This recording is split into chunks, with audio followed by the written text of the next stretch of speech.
इमरान खान ने -1 की तरदीद की है, वहीं पार्टी चेयरमैन रहेंगे। अडियाला जेल के बाहर मीडिया से गुफ्तगू करते हुए लतीफ खोसा का कहना था कि चेयरमैन पीटीआई ने -1 की खबरों की तरदीद की है। इंट्रा पार्टी इलेक्शन में पीटीआई के मौजूदा चेयरमैन उम्मीदवार होंगे। पीटीआई के चेयरमैन जो हैं वही रहेंगे। इनका कहना था कि चेयरमैन पीटीआई से 1-1.5 घंटा बात हुई, जिसमें इन्होंने 2 टोक बात की। शेर अफजल मरवत या अली जफर ने जो कहा, इनको शायद गलतफहमी हुई है। लतीफ खोसा का कहना था कि खबर मोनिका के बयान पर चेयरमैन पीटीआई को तकलीफ हुई है कि कोई इतना भी कैसे गिर सकता है। चेयरमैन पीटीआई ने कहा है कि कोई इतना झूठ भी बोल सकता है।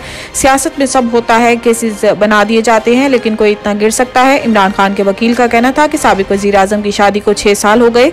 खबर मोनिका को 2 माह पाबंद इस्लासिल रखा गया। जज के सामने बयान पर खबर मोनिका लिखा हुआ कागज पढ़ रहे थे। इन्हें लिखा हुआ कागज दिया गया। खबर मोनिका को 6 साल बाद याद आ गया कि ये इद्दत में शादी हुई है। एफबीआर का अमीर तबके के इनकम टैक्स की छानबीन का फैसला। जरा एफबीआर के मुताबिक मुल्क की ताकतवर एसोसिएशंस की मेंबरान का डाटा इकट्ठा किया जा रहा है। इस जमन में सनतकारों, वुकला और डॉक्टर्स एसोसिएशंस के डाटा के साथ मुल्क की तमाम बड़ी एसोसिएशंस के मेंबरान की तफसीलात जमा की जा रही हैं। जराए का कहना है कि बड़ी एसोसिएशंस के मेंबरान की शनाख्ती कार्ड नंबर्स की तस्दीक की जा रही है। बड़ी एसोसिएशंस के मेंबरान के मोबाइल नंबर्स की तस्दीक की जा रही है। एफबीआर के ज़ेली इदारे पुराल और नादरा का डाटा इकट्ठा करके टैक्स की छानबीन की जाएगी। जराए का बताना है कि अमीर तबकात का डाटा इकट्ठा करके इन्हें टैक्स नेट में लाने के इकदाम किए जाएंगे।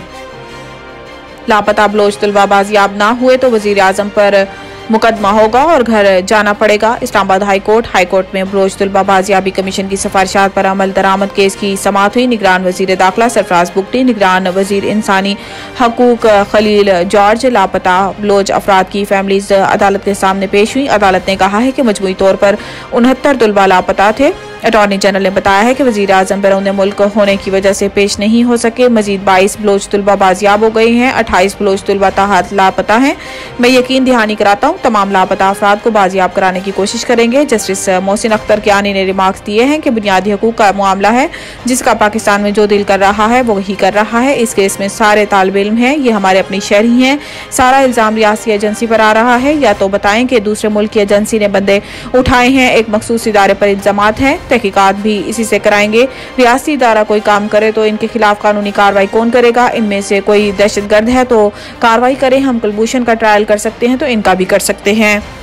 लेवल प्लेइंग फील्ड ये है कि मैं लाहौर और नवाज शरीफ इस्लामाबाद की अदालत में पेश हो रहे हैं।